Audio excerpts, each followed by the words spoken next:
नरेश अवस्थी जी हरद्वाई से। राधा वल्लभ शेरवंश। गुरुदेव भगवान आपके पावन चरणों में कोटि कोटि प्रणाम। जय जय। सभी के प्रति अनुकूल व्यवहार करने पर भी पलटकर उनसे प्रतिकूल व्यवहार ही मिलता है। जय जय। ऐसे में हृदय विचलित हो उठता है, क्या करूं? विचलित नहीं होना चाहिए ना। अभी आप अनुकूल व्यवहार ही नहीं करते। आप कहोगे क्यों? क्योंकि आपको अनुकूलता चाहिए तो आप उनके अनुकूल व्यवहार कहां करते हैं। आप तो अपनी अनुकूलता के लिए व्यवहार कर रहे हैं। ध्यान दीजिए, परमार्थ का बड़ा सूक्ष्म स्वरूप होता है, उसको स्थूल बुद्धि से नहीं समझा जाता, उसको सूक्ष्म बुद्धि। जैसे हम आपको नमस्कार कर रहे हैं, आपको नम्रता कर रहे हैं और आकांक्षा करते हैं कि आप मेरी बड़ाई करें कि बड़ा नम्र है, बड़ा शीलवान है। अगर ड्रामेबाज, असली रूप तब समझ में आ जाएगा। फिर भी हम ऐसे ही करें कि वास्तविक हम ड्रामा ही कर रहे हैं, पर जैसे हैं आपके, आप समझ लीजिए, तब समझ में आएगा असली नम्रता थी। तो हम तुम्हारे हाथ जोड़ रहे हैं, तुम्हें बार बार नमन करें, इसके बाद तुम हमें ड्रामेबाज करे तो थप्पड़ खाओगे क्या? आ गई असलियत, आ गई। अनुकूलता हम जो दूसरे को दे रहे हैं उससे हम बदले में चाहते हैं प्रियता, सम्मान, अनुकूलता। तो हम अनुकूलता नहीं दे रहे, हम अनुकूलता के पीछे अनुकूलता चाह रहे हैं, है ना ऐसा? अगर हम अनुकूलता नहीं चाह रहे तो मेरे द्वारा की हुई अनुकूलता का परिणाम यदि प्रतिकूलता आता है तो अनुभव किसको हो रहा है? वही अनुकूलता की चाह को अनुभव हो रहा है। प्रतिकूलता, जिस दिन अनुकूलता की चाह मिट जाएगी तो ना अनुकूल न प्रतिकूल, समतूल। और समतूल का स्वरूप है दंपति रस समतूल, वो प्रिया। ये कूल जो है संसार के दो किनारे हैं, एक अनुकूल एक प्रतिकूल। जो भक्त रहता है ना, वो किनारों पे नहीं विचरता है, वो सम विचरता है, मध्य में। मध्य में सबके हृदय में कौन बैठा हुआ है? श्री भगवान। संसार का मध्य क्या है? श्री भगवान। ना अनुकूल न प्रतिकूल, बीच का मार्ग पर क्या है? समतूल। और समतूलता क्या है? भगवान का स्वरूप है, दंपति रस समतूल। जब हम सामने वाले को देख रहे हैं मेरा प्रभु है, और जो भी प्रभु हमसे अनुकूलता दिला रहे हैं उसको, वो हमारी पूजा हुई ना। तो अपने पूज्य से हम प्रणाम नमस्कार थोड़ी चाहते हैं। मानो आपने प्रणाम किया, अब हम ऐसे बैठे रहे या ऐसे बैठे रहे या कैसे, आप ये देखोगे क्या कि हमने तो सर झुका के प्रणाम किया, इन्होंने प्रणाम भी नहीं किया। नहीं, आप अपने भाव की पूर्णता कर रहे हैं। सामने वाला नहीं हिल रहा, नहीं देख रहा, लेकिन आपका काम तो हो गया ना, आपने देख के प्रणाम किया।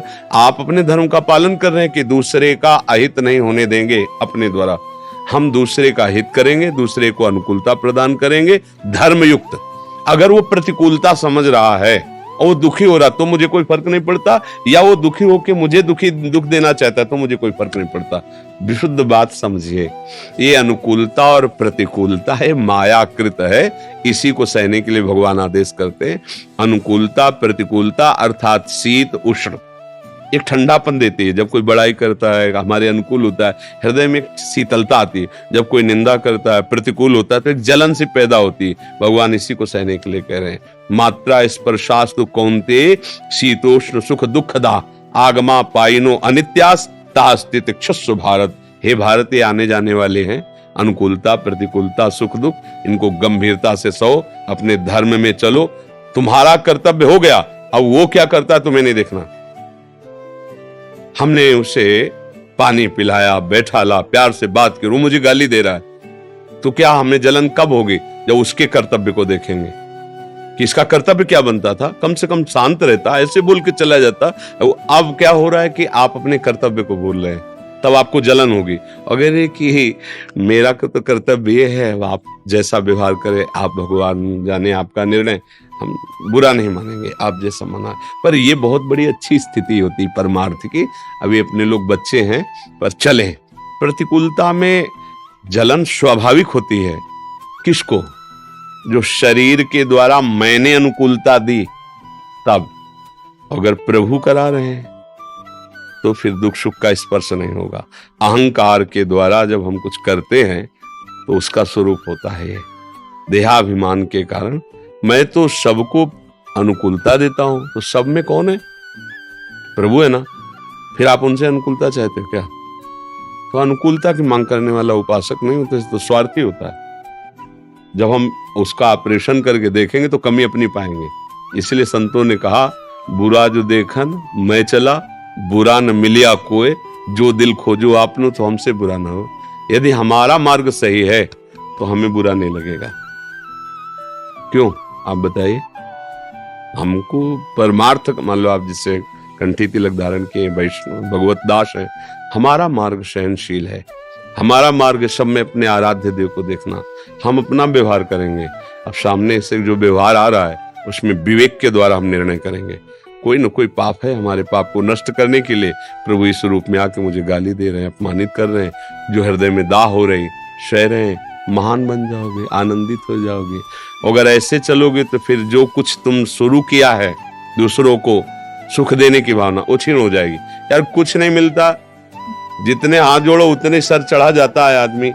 इसका मतलब है यार सब बेकार की बात, धर्म से गिरा देगा ये भाव। नहीं नहीं, हमें अपने मार्ग में चलना है। काशी में एक संत स्नान कर रहे थे, देखा एक बिच्छू बहती चली आ रही, तो ऐसे उठाया, बड़ी जोर से उसने डंक मारा, तो एकदम छोड़ दिया, फिर हिम्मत करके फिर उठाया, फिर मार दिया। फिर तो एक पास में एक नहा रहे थे, उनका पागल हो, वो बार बार डंक मार रही है और आप उसे बाहर निकाल के डालना चाहते हैं। बोले उसका स्वभाव है डंक मारना। जब एक छोटा सा कीड़ा अपना स्वभाव नहीं छोड़ सकता तो मैं साधु हूं, मैं अपना स्वभाव कैसे छोड़ दूं? निकाल के बाहर कर दिया। हमारा स्वभाव, हम भगवत भक्त हैं, हम प्रभु के दास हैं। वो सांसारिक आदमी अपने स्वभाव से व्यवहार करेगा, हम प्रभु के जन हैं, हमें सत्संग मिला है, प्रभु की कृपा से प्रभु का नाम मिला है, राधा नाम मिला है। हमें इतनी क्षमता तो आनी ही चाहिए कि हम दूसरे के द्वारा किए हुए प्रतिकूल व्यवहार को अनुकूल बना लें। और सच्ची मानना, यदि आप सही ढंग से चलोगे तो किसी की ताकत नहीं कि आपका प्रतिकूल कर सके, क्योंकि आप कृपा कवच से सुरक्षित हैं। जो सदैव दूसरों का हित चाहता रहता है और भगवान की भक्ति करता है, उसे भगवान की कृपा सुरक्षित रखती है। अगर कृपा कवच से सुरक्षित है तो वहां से भेजी गई प्रतिकूलता तुरंत अनुकूलता में यहां बदल जाएगी।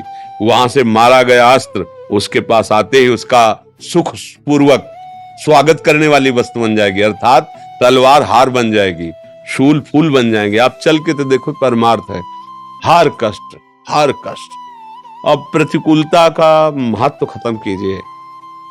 प्रतिकूलता कोई चीज नहीं, हमारे कर्मों को भुगताने का परिणाम है। वो चुपचाप भोग लीजिए और प्रभु के पास पहुंच जाइए। इतने व्यक्तियों में अगर हमारे हृदय में कोई पूर्व जन्म में ऐसा कर्म संयोग है तो कोई ना कोई व्यवहार ऐसा करेगा जिससे मैं जल जाऊं। क्यों किया भाई? इतने लोग थे, दूसरे ने क्यों नहीं किया?